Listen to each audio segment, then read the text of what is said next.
Good afternoon, and welcome to another Facebook Live Lunch and Learn with the Center for African American Health. So May is recognized as Mental Health Awareness Month, and we know that our mental health is a critical part of our overall wellness. At the Center for African American Health, we have a crisis resource navigation program. It was actually established in response to the mental health challenges that increased during the pandemic. The program is designed to connect individuals with helpful resources that are free of charge and available to all members of the community. Details will be available in our chat, so please feel free to share this information with your family, friends, or anyone you know that might be in need of assistance. As we wait for a few more people to join, I'll go ahead and introduce myself. My name is Deidre Johnson. I am the CEO and Executive Director for the Center for African American Health. If you're unfamiliar with us, we are a community-based agency located in Northeast Denver, and we've been serving our community for 24 years with a focus and commitment to improving the health and well-being of the African American community. So as we move through today's session, please feel free to type your questions in the comment area, and we will address them if time permits. So a recent survey conducted by the medical journal JAMA found that US adults are reporting symptoms of serious psychological distress, which is no surprise. In an article published by USA Today, a spokesperson for the American Psychological Association stated that we are facing a culmination of crises, unlike anything we've seen in our lifetimes, in coronavirus, economic turmoil, and racism. He added that each of these crises are taking a heavy psychological toll on people of color, especially African Americans. Our community has certainly endured periods of sustained stress for generations, resulting from systemic stressors, discrimination, lack of opportunity, excess death. So it is of utmost importance that we prioritize our mental health and well-being during these unprecedented and trying times. My guest today is a published writer, speaker, community organizer, and founder of the Righteous Rage Institute for Healing and Social Justice. Hasira Ashemu is a thought leader with a mission to encourage cultural wealth, humanity, and leadership in communities of color. He's also one of my favorite change agents. Thank you for joining us today, Soul. Thank you for having me, Sister Deidre. It's good to hang out with you. It is. I've been looking forward to this. So you've worked hard to develop the Sojourner Success Series. Tell us more about this program. Yeah, the Sojourner Success Series is something that we designed specifically for the purposes of decolonizing and demystifying the self-help, self-development success sciences. Many people who are listening or may be familiar with people like Deepak Chopra or Anthony Robbins, and these self-help gurus that come in and teach some very important sciences around self-development, about how the brain works, about how to stay motivated, about how to keep your business on track, really personal development issues for body, mind, and soul. But oftentimes they come in very white-facing, white-centered, white frames. And so because of that reason, a lot of Black people don't connect themselves to the science, right? Even though the sciences would help them and help them develop, because of the cultural slant that they're coming through, there's this distance that they distance themselves from it. And so what we've sought to do with the Sojourner Success Series is to decolonize and demystify success sciences in such a way that it makes the sciences accessible of self-development, of self-improvement. It makes them accessible to those who could benefit the most from them, which are Black folks, especially here in the United States. So I have my water bottle. Oh, there it is. Wonderful. Can you share with us some of the tips you offer people who are starting this journey to wellness, and describe the work involved when initiating the process of developing healthy habits and practices? Yeah, so, for us, and, again, I can't reiterate how excited I am to have this conversation with the Center for African American Health, because if anybody understands the importance of social, emotional, and physical health, it is the Center for African American Health. And if anybody understands the particular nuanced trajectory that Black people arrive at in order to arrive at health, or what is something called health, is markedly different from other segments of American society. And so when we talk about some of the very beginnings of what we start talking about when we talk about Black mental health is really predicated on some of the work of a woman by the name of Dr. Joyce DeGruy, who talks about the post-traumatic slave syndrome, or what is the trauma that Black people have endured since coming off of the plantation that we still carry with us today. And that shows up in our physical health, it shows up in our mental health, and it shows up in our emotional health and how we treat each other.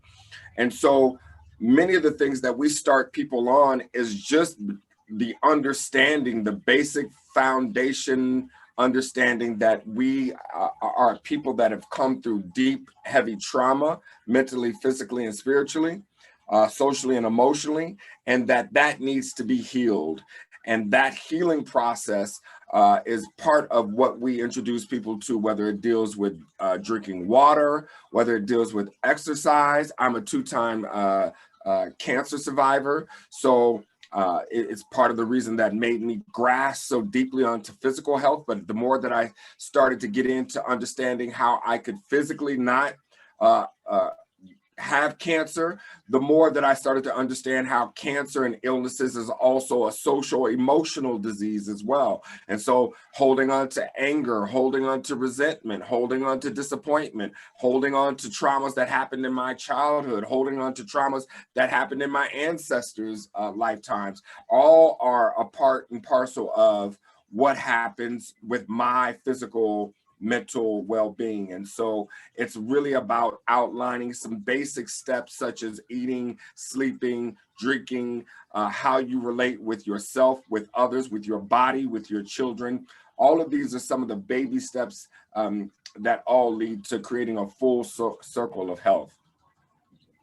And I really appreciate that, because people have been very explicit about the fact that when you talk about Native Americans, when you talk about the Jewish community, trauma is carried down generationally, but they've always ignored it when it comes to us. And so the fact that you're helping folks to embrace that, because you can't get away from it. That's right. As long as we know what we need to work on. That's right. That's huge. That's right.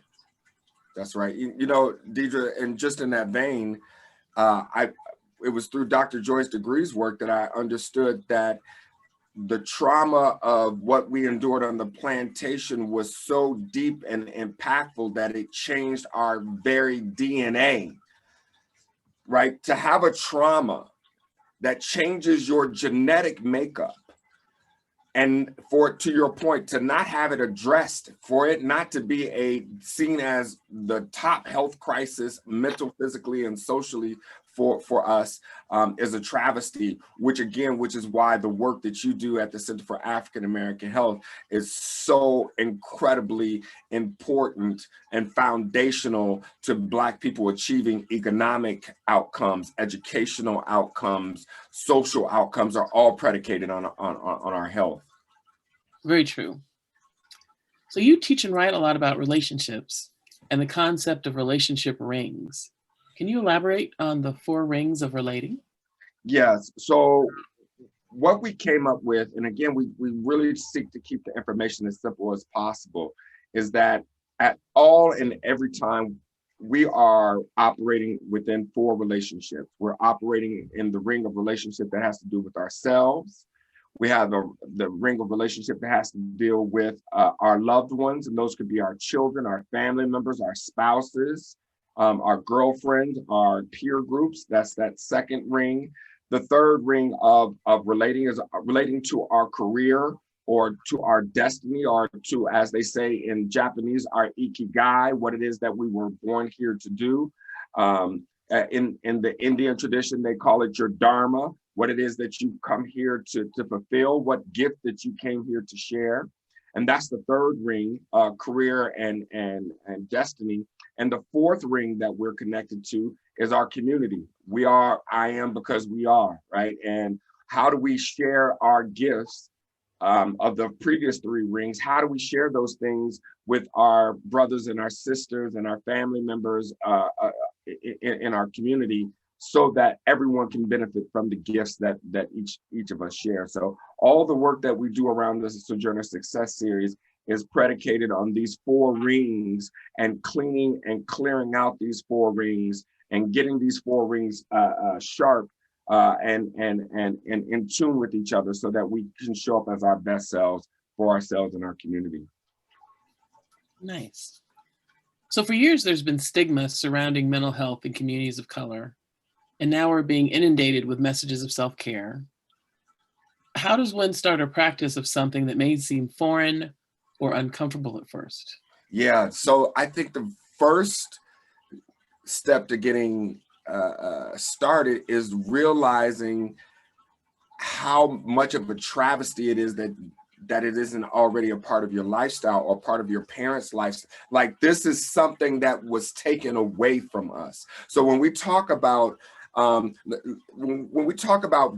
best self practices and health practices, usually those things, Sister Deidre, are put and placed inside of our culture, so that you are not having to go do something in order to be healthy. For instance, let me give you an example, and I use this example often. Yoga inside of is a part of traditional Indian culture. You didn't go and go to a yoga studio. Like, you would go out into the field, and there's hundreds of your brothers and sisters, and everybody was involved in the practice of yoga. Even if you go into places in Asia and see, they still do this with Tai Chi. Lunchtime, instead of people going out and smoking a cigarette, you'll find 30, 40, 50, 60 people doing a kata, doing a Tai Chi piece together, because it's embedded inside of the culture. But because of our own particular history in this country, we know that we were stolen away from our culture. Our culture was separated from us, and we weren't allowed to practice it unless we were willing to deal with to deal with death, right? And so, first, the understanding that there's something that's been taken away that needs to be reimplanted, and that's the how do you take care of your body on a daily basis? How do you take care of your mind on a daily basis? How do you take care of your soul on a daily basis? Because all of those things need constant care on a daily basis, lest we are running half-cocked, which is really what a lot of the issues that we're dealing with in the community is. That, yeah, now it's time to talk about self-care, but what lens are we talking about self-care through? Are we talking about self-care in the narcissistic sense, where all I have to do is take care of me and I'm what's important and I'm the be-all, the end-all? Or are we talking about self-care so that we can show up, yes, first for ourselves and make sure that we are our best selves, but then for those of us who have children, we know that we can only show up for our children as well as we're going to show up for ourselves, or have spouses, or have organizations that we're running. They're only going to get what we have in our gas tank. And if we don't have anything in our gas tank to give, then they're getting fumes and they're getting dust and not the best of us. And so to your question around where's a good place to start with self-care is first understanding why it's necessary. It's necessary because you are necessary, and you need maintenance, and you need the ability, just like you would take your car in or take your vehicle in to get cared for on a regular basis. Your body, mind, and soul need that same amount of care. In fact, it needs much more, and it deserves much more. And I think that's the key too, is embracing and truly believing you are deserving of that. That's right.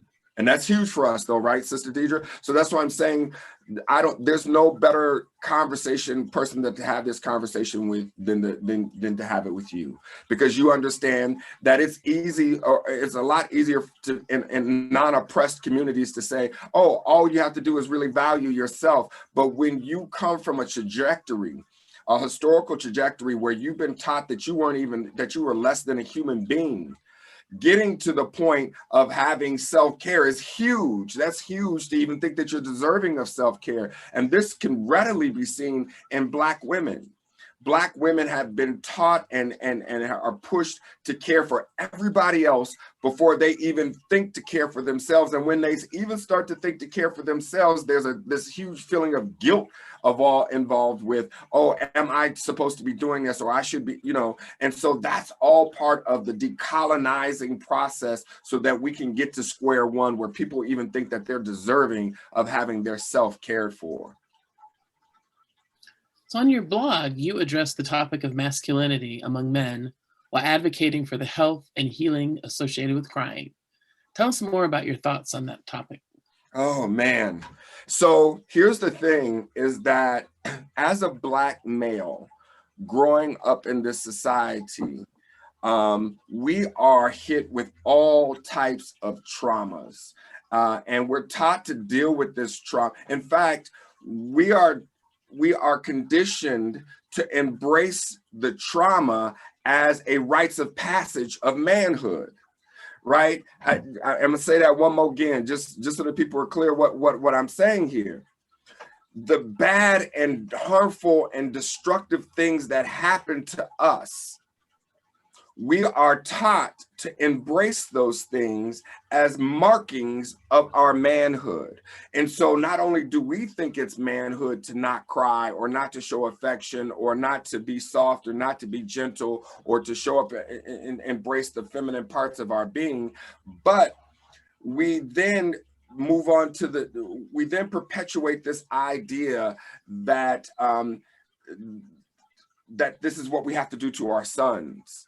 Right? We have to teach our sons not to cry. We got to teach them to be tough. We got to teach them, weightlifting is the only form of exercise that real men are engaged in. They can't be engaged in yoga or meditation or running or these white things, right? Without understanding that yoga was actually created by people of color, right? And so running was actually created by people of color. These are things that are deep in people of color's culture. And so part of what for me the journey has been was healing myself from the beliefs and the ideas that I adopted from the playgrounds that I grew up on. And that had to do with who I was, what my sexuality was about, what my mental health was about, who women, girls or women were, and what my relationship with them was supposed to be about, and what it's predicated on. I had to unlearn all of that because it's all trash, right? And relearn something that put me more into authentic alignment with who it was that I ultimately see myself as becoming, which is happy, healthy, and whole and wealthy. So I know that many of us desire to break free of toxic habits and relationships. And in fact, I will say that I think it's true that there are a lot of habits folks have that they don't realize is toxic until they take a really deep dive. Yeah. And you may end up sobbing, but then you realize, oh, wait a minute, this doesn't have to be that way. That's right. How can you change your life for the better, regardless of age or circumstance? Ooh, that's a good question. Well, here's the thing. Life is always changing. So the change parts you don't even have to worry about, because the change is going to happen regardless of whether you want it to happen or not, right? How do you direct it into a positive vein as opposed to letting it disintegrate into a negative vein is what you have, which is what your charge is, our charge as individuals to do. And so some of the best ways to make sure that it happens in a positive light is to become a lifelong learner, commit to being a lifelong learner. There's some of us, because we grew up with a plantation education, think that education, one, only happens in classrooms. Two, it only happens after you've completed 12th grade or some college, right? That education at a given point stops once you get a job, right? But for people who are truly successful and are the captains of industry and go on, they are constantly learning. They're constantly evolving. They're constantly putting themselves in spaces to gain more education. To your point, you and I were talking last week, and you were telling me about a conference that you went to, and that conference that you went to happened not that long ago, right? So you're someone who themselves are putting themselves in environments where they're having to learn more, that creates neuroplasticity inside of the brain as well, which means you're able to take on changing environments much more easily. Things don't become as stressed. We don't become as rigid in thinking that things have to be just one particular way. So that's one of the most important ways that we can address address that issue, is to understand and to see ourselves as lifelong learners, that we can always and should always be learning. We should always be learning and growing. And we're constantly evolving beings, and we should treat ourselves as such and this leads into my second part of that answer, which is put ourselves in learning environments. Put ourselves in positive environments, put ourselves in environments where people are rooting for us and people are not there to tear us down or not there to get one leg up on us. And it sounds easier than it is, because we're in a Western society where everything is predicated on competition. So brothers see themselves in competition with each other. Women see themselves in competition with each other. We see each other in competition with each other, and our children, we're just in all this competition based upon the system that we're in. But so it becomes difficult to actually get inside of spaces that are actually rooting for you and don't see themselves in competition with you. So those would be the two things that I would say. See yourself as a lifelong learner, and put yourselves in constantly growing environments where people are rooting for you. Those are fantastic. Got a couple of questions. Okay. First one, what suggestions do you have on how Black African Americans can start today in practicing self-care in a holistic way? So you gave a couple. What might be the next holistic step once you find yourself around a team that's positive? So one of the things and we talked about this, a few months back, in February, we did this program called Black People Breathe. And this was a program that we did in conjunction with several people, several communities and community partners, and Brother Jeff and Deidre Johnson and Ryan Ross and Brother Ronnie Key, who does meditation and Tai Chi.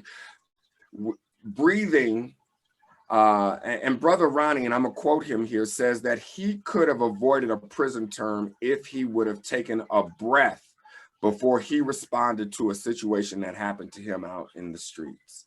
And teaching people to breathe, and I know that sounds so rudimentary and sounds abstract at the same time, but learning how to properly breathe is one of the most fundamental self-care practices that we can engage ourselves in, because those of us, when you're one of the first things that every martial artist learns, in fact, the first thing that every martial artist learns, is how to breathe.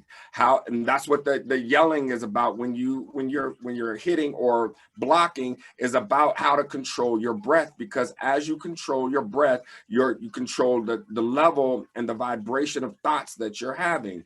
So learning to control, you can go without sleep for days. You can go without food for weeks. You can go for water without days. You can go without air for about 7 minutes.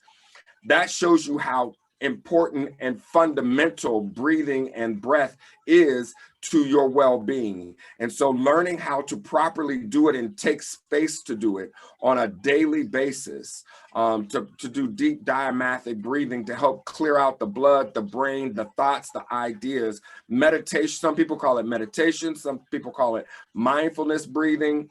whatever it is that you call it, to begin to build a practice around your breath and controlling your breath and using your breath to level out your emotional states is where I would start.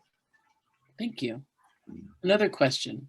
How can our community encourage others in their families, social groups, and neighborhoods to practice self and community care that improves and protects our health and wellness? Oh yeah, that's a simple one. As a community organizer, that's an easy question for me. You have to be an example of it. So you can't go out and teach something authentically and expect to have an impact if you yourself are not doing it. Right. The best way to do it, for those of us that are parents, the best way to teach your child how to meditate is not to tell them, to give them a book on meditation the best way to teach them is for them to see you do it, right? To see you engaged in it, to see you make the time for it, to see you make the practice of it. And so that's the way that will self-care will move out into the community, is when we begin to really take it on ourselves and let that grow from the inside out, not from the outside in. Meaning, don't go trying to set up a meditation club if you don't meditate, even though you know it's important, right? Like, be the change that you're wanting to see in the world. Take that on as a practice for yourself, and then that will grow from you. So the best way is to do that is start with the self first. Inside, outside is what we say. Nice. So now that many of us are getting vaccinated, travel is something that's the top of mind. You are an avid traveler. What's your most memorable experience? Oh my goodness, I have so many. Some of the ones that popped to the top of my mind are my most recent ones. Zion National Park is an amazing trip. It was magical. I've never been around red cliffs that went that.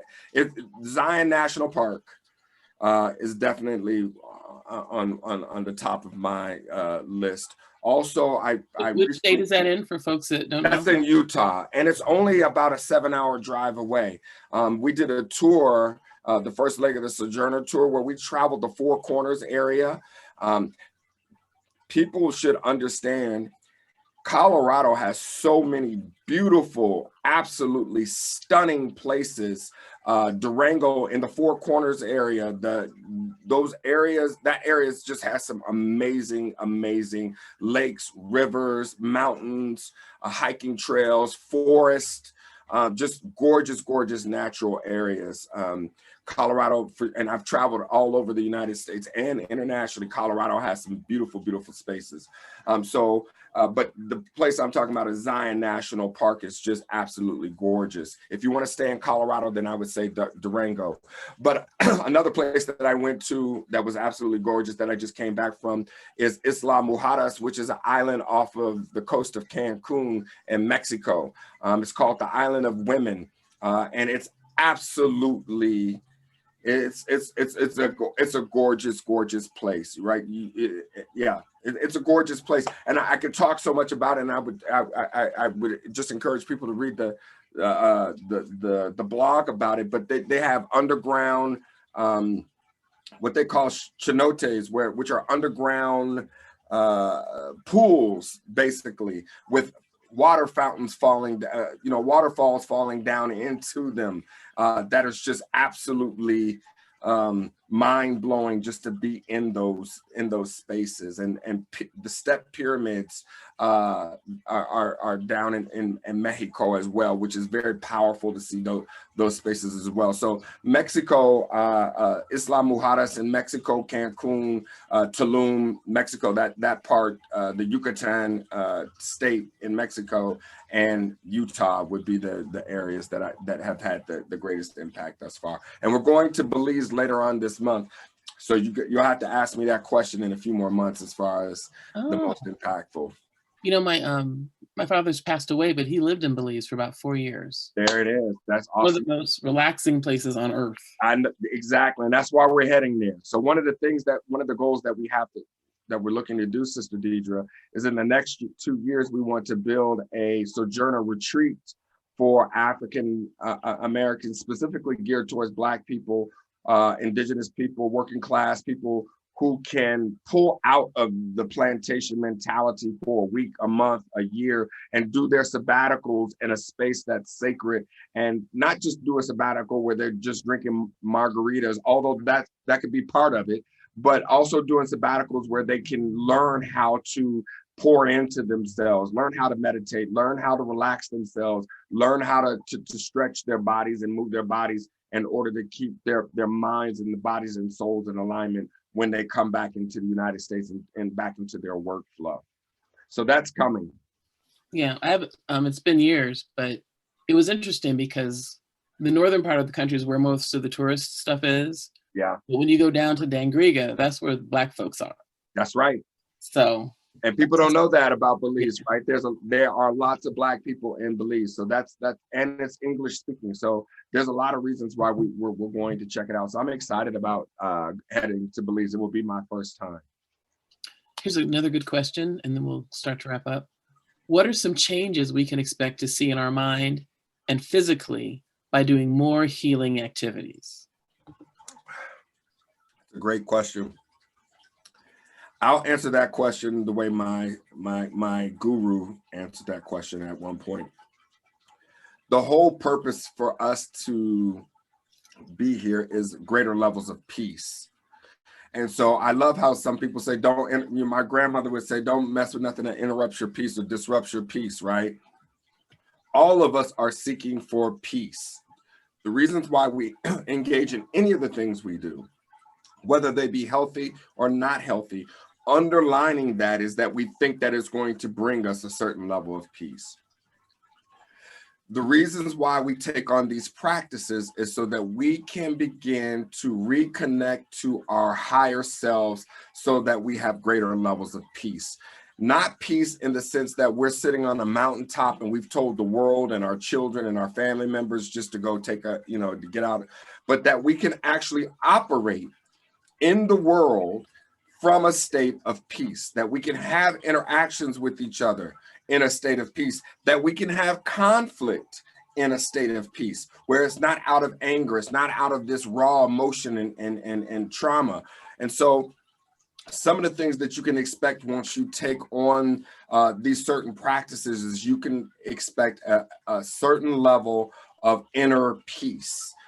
That where you, and I don't mean this in this flower childish golden child way, but really where you're able to walk through situations that used to cause you so much mental disrupt, where you're able to walk through those situations in a much more centered, focused, non-disturbed way. And then you can parent from that space.